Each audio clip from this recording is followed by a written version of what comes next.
On the morning of February 14, 1991, Detective Alan Mercer sat alone in the archives room. He was reviewing unsolved fraud investigations. The assignment was routine until he saw it. Yet by noon, Mercer would discover something. It would reopen a fugitive case. He scrolled through page after page. Then something unusual appeared. Only 14 words. Nothing remarkable. The same advertisement appeared again. Different cities, different years. Always Box 4111. A disturbing pattern emerged. For nearly 7 years, the timing triggered a memory. Mercer found a startling correlation in the files. It could be anybody selling tractors. Maybe it was. But Mercer couldn't shake the feeling. Why this same advertisement? 14 words concealed a secret. Secretly communicating for years. Halden diverted millions from investors. In late 1983, the fraud unraveled. By the time authorities reached his home, he was gone. We expected to arrest him within days. By 1988, the Halden investigation had stalled. Sightings were unconfirmed, but an ad changed everything. Mercer's same wording appeared 129 times. Back then, classified ads were anonymous all the time. Nobody thought twice about it. The evidence became stranger. A librarian found something unexpected, a clue inside a forgotten archive. Dates corresponded to letters. The sequence formed fragments of words. Property records uncovered a man named Robert Kane.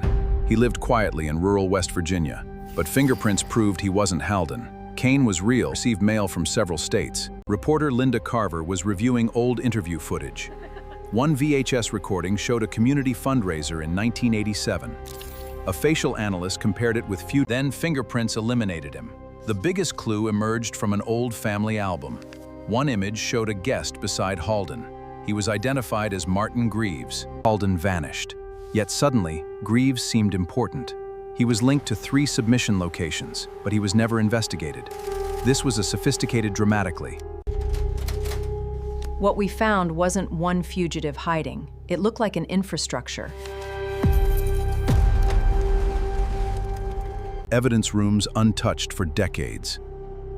Typed letters began arriving. None provided certainty. Files were missing. Secret trust accounts moved millions. The signatures were forged. Forensic accountants noticed something astonishing. They connected ads to money.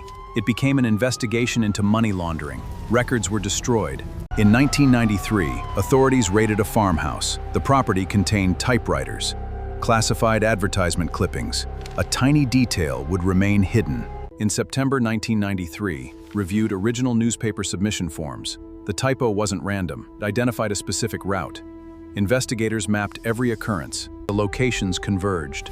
Inside records was a pattern. The ads arrived shortly after bus arrivals. The description matched Martin Greaves, not Richard Halden. Greaves operated the system. But where was Halden? Records led to a farmhouse. Surveillance began. The match was over 90%. Halden had been found. A typo.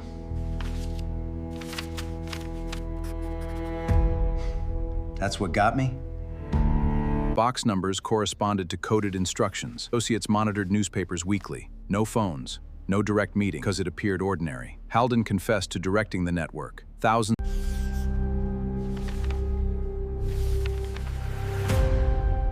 Everybody was looking for a man. We should have been looking for a pattern. Overlooked by investigators. Hidden in plain sight for years. In the end, one tiny detail revealed the truth. Dangerous secrets are not hidden in darkness.